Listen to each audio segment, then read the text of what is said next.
Everyone, ఈరోజు మనం గోంగూర చట్నీ అనేది ఎలా చేసుకుందామో చూద్దామండి. నేనైతే 2 కట్టల గోంగూర తీసుకొని కడిగి పక్కకు పెట్టుకున్నాను.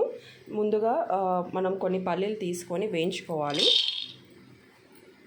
ఇలా వేయించుకొని పక్కకు పెట్టుకుందామండి. ఇప్పుడు నెక్స్ట్ ఇంకో బాండీలో ఆయిల్ తీసుకొని ఇందులో కారానికి తగ్గట్టు మిరపకాయలు వేయించుకుందాం.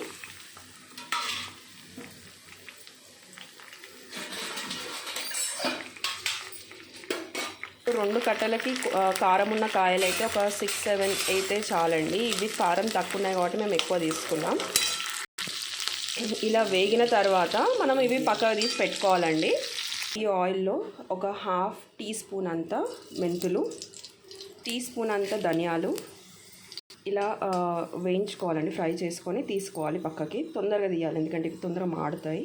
ఇప్పుడు ఇదే ఆయిల్లో మనం గోంగూర అనేది కూడా ఫ్రై చేసుకుందామండి.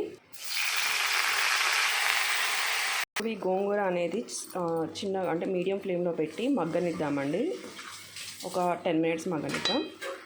ఇలా గోంగూర అనేది మొత్తం దగ్గరికి వచ్చి ఫ్రై అవ్వాలండి. ఇప్పుడు స్టవ్ ఆఫ్ చేసుకొని మనం దీన్ని చల్లార్చుకుందాం. అసలు వాటర్ అనేది ఉండొద్దండి, చాలా డ్రైగా అంటే దగ్గరికి రావాలి. ఇలా చూడండి, చూపించే విధంగా. ముందు మిక్సీ జార్లో మనం వేయించి పెట్టుకున్న ధనియాలు, మెంతులు, పచ్చిమిర్చి ఉన్నాయి కదండి, అవి వేసుకుందాం. తర్వాత పల్లీలు, తర్వాత ఎల్లిగడ్డ, ఒక ఎల్లిగడ్డ తీసుకున్నానండి. దీన్ని మిక్సీ చేద్దాం. 1/2 టీ స్పూన్ అంత జీరా వేసుకొని ఇప్పుడు మిక్సీ పట్టుకుందాం. ఇలా కచ్చా పచ్చగా దంచుకున్న తర్వాత ఒక 1/2 టేబుల్ స్పూన్ అంత సాల్ట్. ఇలా పేస్ట్ చేసుకున్న తర్వాత ఇందులో గోంగూర ఏదైతే ఉడకబెట్టుకున్నామో అది వేసుకుందామండి. ఇలా మిక్సీ పట్టుకునే దాన్ని ఇప్పుడు మనం పోపుకి వేసుకుందాం.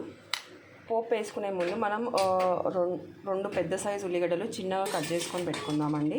ఇప్పుడు పోపు అనేది చూద్దాం. ఒక బాండీ పెట్టి దీంట్లో కొంచెం ఆయిల్ వేసుకుందాం. 1 టీ స్పూన్ అంత ఆయిల్, 2 టేబుల్ స్పూన్ తీసుకుందామండి. ఆయిల్ వేడెక్కాక 1 టీ స్పూన్ అంత ఆవాలు, 1 టీ స్పూన్ జీరా.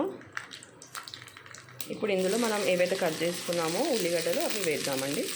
ఇవి లైట్ గోల్డ్ కలర్ వచ్చే వరకు ఫ్రై చేసుకోవాలి. ఇలా లైట్ కలర్ వచ్చిన తర్వాత ఇందులో ఒక 3-4 వెల్లుల్లి ఉంటాయి కదండి, అవి దంచుకొని ఇందులో వేసుకోవాలి. కరివేపాకు ఉంటే కరివేపాకు కూడా వేసుకోవచ్చు, మా దగ్గర ఇప్పుడు లేదు. కొంచెం పసుపు,